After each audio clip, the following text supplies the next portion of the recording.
Hello Hélène, bienvenue sur le podcast. Je suis extrêmement heureuse de t'accueillir aujourd'hui. Est-ce que tu veux bien te présenter peut-être un petit peu avant qu'on commence? Bien sûr, avec plaisir. Merci à toi de m'accueillir dans ce podcast. Donc, je suis Hélène Jeannot, je suis praticienne en hypnose et je fais aussi de la numérologie créative. Donc, je suis en Vendée, donc près du Puy du Fou pour ceux qui connaissent. Et voilà, donc j'ai intégré l'HEMC l'an dernier. Donc, voilà, ça change pas mal de choses dans ma vie. Tu te souviens avec quelles intentions tu es rentrée? C'était quoi? Tu sais, tu t'es dit, ok, j'embarque, mais pourquoi? C'était quoi l'intention? Qu'est-ce que tu venais chercher dans ce programme? Alors déjà, quand ça faisait déjà plus d'un an que je me disais je rentre pas, je rentre, je rentre pas, et puis j'attendais la liste d'attente, et puis quand la liste d'attente est arrivée, je me suis inscrite, et puis après, je me suis dit non, je le fais pas, ça va pas le faire, j'y arriverai jamais à payer les mensualités, etc. Et puis le jour de mon anniversaire, en fait, j'ai eu une intuition, une pulsion, j'en sais rien. Et je me suis dit, allez, c'est bon, c'est parti, je m'inscris. Et je me suis inscrite sans réfléchir. Un peu comme tu dis, comme si j'étais guidée en fait. Ouais. Et mes intentions, c'était surtout d'apprendre à mieux me connaître, de pouvoir moi aussi manifester. Et en fait, c'est après qu'on se rend compte qu'on manifeste déjà plein de choses, mais c'est juste qu'on ne le sait pas. Qu'on sait pas que c'est de la manifestation et que Ouais, du coup on manifeste des choses aussi qu'on veut pas parce qu'on sait pas qu'on manifeste. ouais, c'est ça. Et puis quelque chose qui était important pour moi, c'était de savoir en fait mon process finalement pour arriver à certaines manifestations parce que ça reste quand même pour moi agréable de me dire bah tiens en fait ça j'ai réussi mais parce que avant il s'est passé ça quoi. Ouais. Tu avais besoin de mettre comme de la clarté sur ce que tu avais réussi à faire et qu'est-ce qui avait permis de le faire pour pouvoir l'implémenter à nouveau dans d'autres projets. Ouais, exactement. Ouais, ouais. Parce que c'est vrai qu'il y a des choses où c'est fluide en fait Mm. et puis il y a d'autres choses et ben on se dit bah pourquoi tout d'un coup ça marche pas. C'est hyper intéressant ce que tu dis parce que moi, j'ai toujours pensé que c'était ça qui faisait toute la différence quand j'achetais des programmes. C'est-à-dire qu'au lieu d'embarquer en me disant je vais apprendre quelque chose, je me disais je vais comprendre comment je l'ai déjà fait. Et tu vois, on a tous eu des moments un peu waouh dans notre vie où il y a eu des trucs qui sont arrivés, machin. Et que ce soit, peu importe les types de programmes que j'ai fait, mais à chaque fois, je venais toujours avec le truc de me dire, ben, je sais que j'ai déjà été capable de faire ça, mais je sais pas le faire tout le temps. Mm, Donc, d'apprendre, de comprendre à travers les explications qu'on va me donner, qu'est-ce qui m'a permis à moi de le faire avec mon propre fonctionnement, ma propre vision des choses, ma propre énergie. Mais en fait, je trouve que c'est là que c'est le plus facile de reproduire, plutôt que quand on arrive, comme à l'école, et qu'on se dit, ah ok, alors il faut que je fasse ça, ça, ça et ça. ouais. En fait, ça marche pas, tu vois, parce que ça part d'un endroit qui n'existe pas. Alors que quand ça part du passé, de quelque chose qu'on a déjà fait, je trouve que c'est beaucoup plus facile. Est-ce que Mm. tu ressens ça aussi? Ah oui, oui, oui, clairement, quand on l'a déjà fait, ça nous prouve déjà que ça marche. Ouais. Et puis quand ça part de nous, ben, du coup, on sait aussi comment on fonctionne, on sait ce qui va se mettre en place derrière.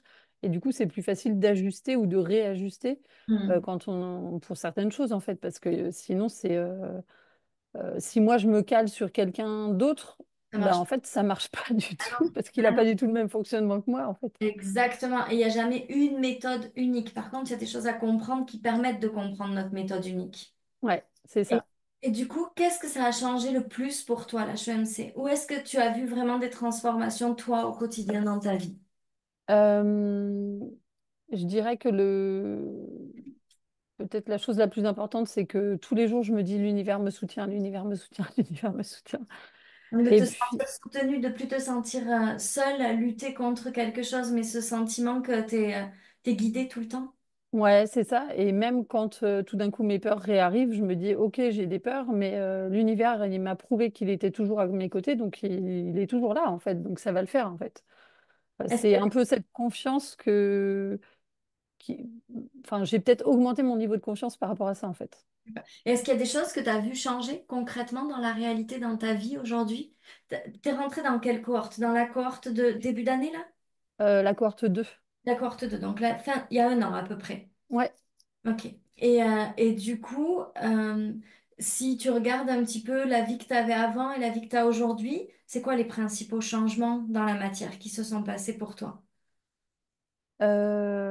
Alors, je dirais peut-être plutôt ce qui est le plus palpable, en fait, c'est le côté financier. Mhm. Parce que j'ai choisi, en fait, de plus tolérer, comme tu dis, certaines choses. Et du coup, mon niveau, il a augmenté. Alors, c'est Oui. pas au niveau où je voudrais, forcément, Mais mais c'est en tout cas, ça change. Il y a des choses qui ont bougé, en fait, qui ne sont plus du tout comme avant. ok. Et c'est quoi tes intentions, c'est quoi tes prochaines manifestations? Où est-ce que tu veux t'en aller? Qu'est-ce que tu as envie de créer encore dans ta vie aujourd'hui? Est-ce que tu sais où est-ce que tu t'en vas? Est-ce que tu as des désirs qui sont clairs pour la suite?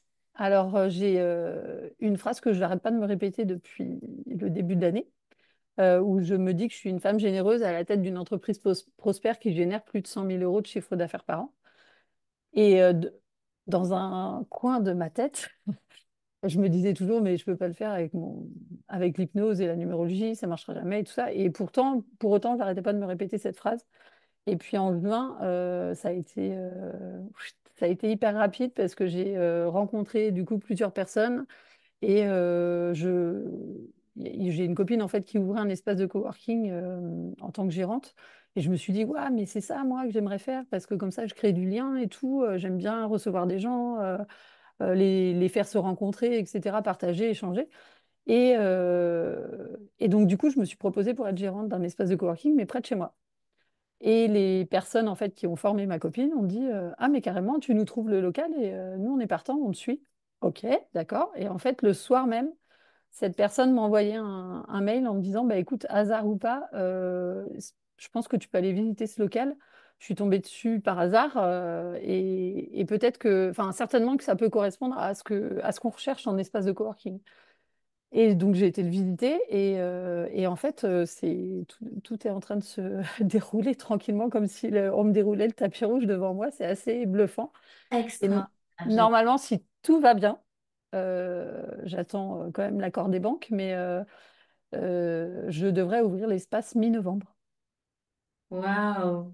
Donc en fait, tu vois, comme des fois, c'est super intéressant ce que tu dis. Parce que des fois, dans la situation actuelle, avec le modèle d'affaires actuel, avec ce qui se passe, on se dit, mais ça, c'est impossible. Mais si on garde juste l'énergie de ce qu'on désire créer, qui est au-delà de ce qui existe aujourd'hui, tu vois, cette entreprise prospère, cette femme à la tête de l'entreprise prospère, etc.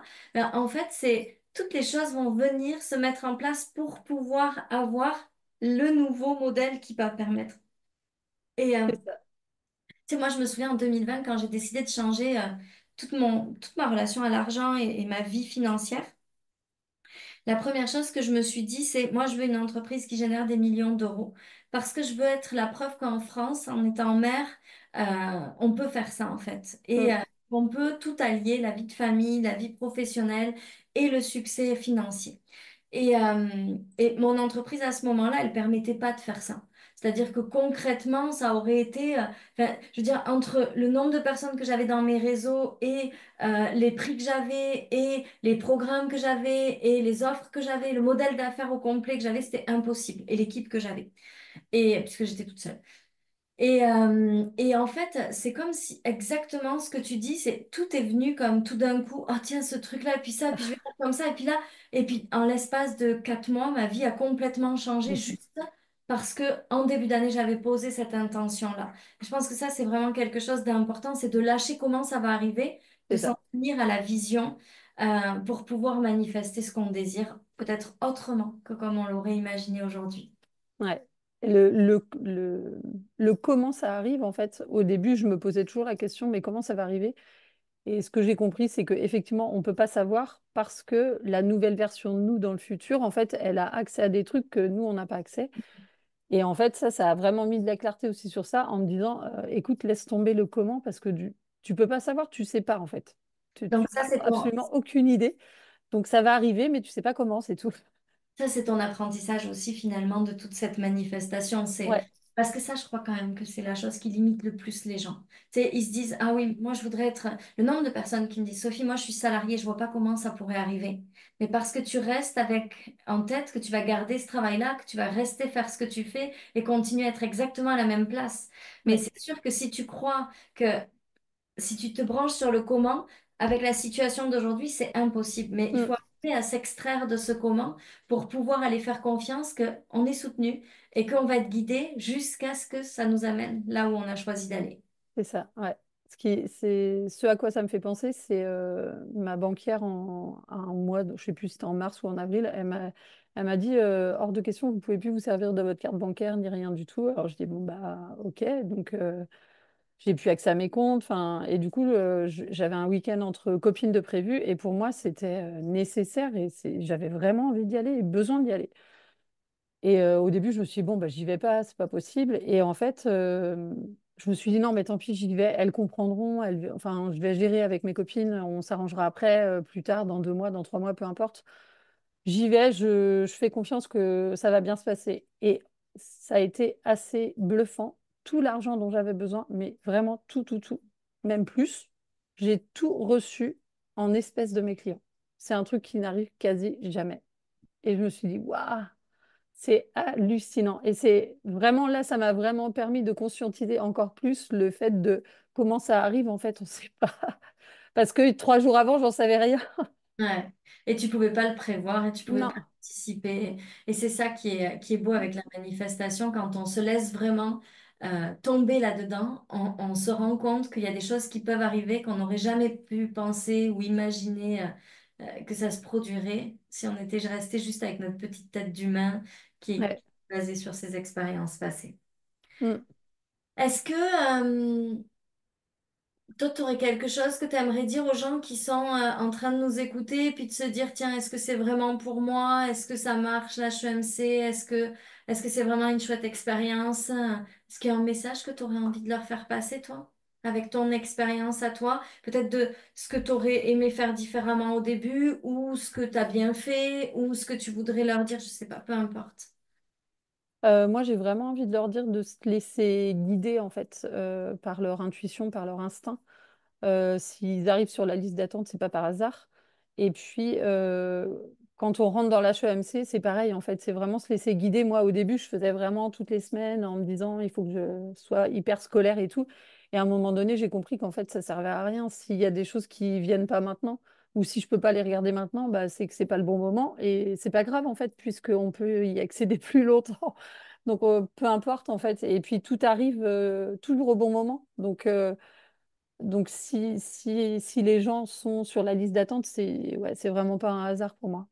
Moi, je crois que le plus important, c'est d'y aller. Si les gens doivent embarquer, c'est pas d'embarquer dans la peur ou Mm. dans le besoin, mais vraiment dans le truc de, il y a un truc qui m'appelle là-dedans, il faut que je comprenne, il faut que j'y aille, il faut que j'aille voir. C'est ce désir plus que ce besoin. Ouais, De c'est ça. jamais embarquer dans un programme ou dans un enseignement parce qu'on pense qu'on en a besoin, mais vraiment à travers ce sentiment de, ah, ça m'appelle, je sais pas pourquoi, mais ça m'appelle. Parce C'est que ça. ça, pour moi, c'est le signe que, comme tu dis, tu es en train d'être guidé vers la bonne chose pour toi. Mm. Alors que si tu le fais à partir de ah, s'il me manque ça, je vais pas y arriver, mais en fait, tu es guidé à partir de la peur, puis c'est jamais la meilleure conseillère. Ouais. Et puis, enfin, ce à quoi ça me fait penser, c'est, moi, je dis souvent aux gens, mais tout est possible, vous pouvez vraiment tout, enfin, tout réussir, tout avoir, etc. Et c'est quelque chose que je disais avant de te rencontrer sur les réseaux, etc. Et, euh, et en fait, quand je t'ai vu sur les réseaux, je me suis dit, waouh, mais c'est exactement ça, en fait. Moi, je transmets déjà ce message, donc je veux aller plus loin. Et Mm. effectivement, j'avais ce désir de me dire, d'aller vraiment creuser pour voir qu'est-ce qui était encore possible derrière, en fait. Ouais. Et tu sais quoi? Ce qui est fou, c'est que quand tu commences à avoir cet état d'esprit-là, tu t'arrêtes plus jamais parce que tu te rends compte que tout ce que tu pensais être la limite de ce qui était possible est sans cesse repoussé à une nouvelle limite. Et tu te dis, ah, mais ça, je pensais pas que c'était possible. Et boum, tout d'un coup, ça devient possible. Et petit à petit, tu rentres vraiment. Tu sais, moi, j'ai l'impression qu'il y a comme plusieurs portes. C'est comme si on était dans un long couloir, il y a plusieurs portes. Il y a la première porte, c'est je peux créer la vie que j'ai envie. Puis la deuxième porte, c'est Je peux aller créer des choses que je peux même pas imaginer Ouais, aujourd'hui. Puis la troisième porte, c'est il n'y a plus de limite à rien en fait, jusqu'où ça peut aller. Et c'est vraiment ce jeu-là. En tout cas, moi, je le vois vraiment comme un jeu, tu sais, le jeu de la vie en fait. Ok, ouais. on t'a positionné là, tu es là, tu as décidé de venir t'incarner dans un monde d'humains pour aller expérimenter tout ce qui est possible. Est-ce que j'expérimenterai tout avant de mourir? J'en sais rien, mais en tout cas, plus je vais aller jouer là-dedans, plus je vais me laisser porter là-dedans et plus la vie devient magique. Et c'est ça qui est extraordinaire. Mm. Ah ouais, c'est clair, c'est assez, c'est hallucinant. Enfin, moi, je me dis, même mon fils, en fait, l'autre fois, il m'a dit, mais maman, tu dis toujours que tout est possible. Alors, en fait, moi, j'ai le droit de croire en ce rêve-là. Je dis, bah oui, tu peux croire en ce rêve-là. On peut. Il y a mille et une manières d'y arriver. Donc, pour l'instant, tu as 12 ans, donc on n'en sait rien, mais peut-être Crois à qu'un tout, jour, oui. c'est ça. En tout cas, merci Hélène pour ton beau témoignage. Je pense que c'est important que les gens entendent des gens qui font l'HEMC pour savoir comment ils le vivent, qu'est-ce que ça leur apporte, où est-ce qu'ils en sont, comment est-ce qu'ils évoluent. J'espère que d'ici quelques mois, on pourra faire un nouveau live où tu nous annonceras que tu as créé l'entreprise de tes rêves et que tu as atteint les objectifs que tu t'étais fixés au début et enfin en tout cas en ce début d'année. Et j'ai hâte d'avoir de tes nouvelles pour la suite parce que je sens que ça va être extraordinaire. 2024, c'était un changement d'angle. Je C'est pense que ça. 2025 va être une année fantastique. Ouais. J'ai hâte, moi aussi, de vivre ces derniers mois de cette année pour voir comment ça évolue. Mais j'ai confiance, en fait, je me vois déjà là-bas et je me vois déjà accueillir des gens. C'est parfait. J'ai vraiment hâte que tu me donnes de tes nouvelles à propos de tout ça. En Mm. tout cas, merci pour tout. Merci Hélène. Merci à toi. C'était un vrai plaisir, un immense plaisir de partager tout ça avec toi. On va vous mettre toutes les coordonnées d'Hélène sous le podcast pour que vous puissiez aller la retrouver si jamais vous voulez aller voir ce qu'elle propose en hypnose, en numérologie pour l'instant, puis bientôt pour son espace de coworking. On va vous mettre toutes ces informations sur ses réseaux sociaux sous le podcast. Merci à tous. On vous embrasse à très bientôt.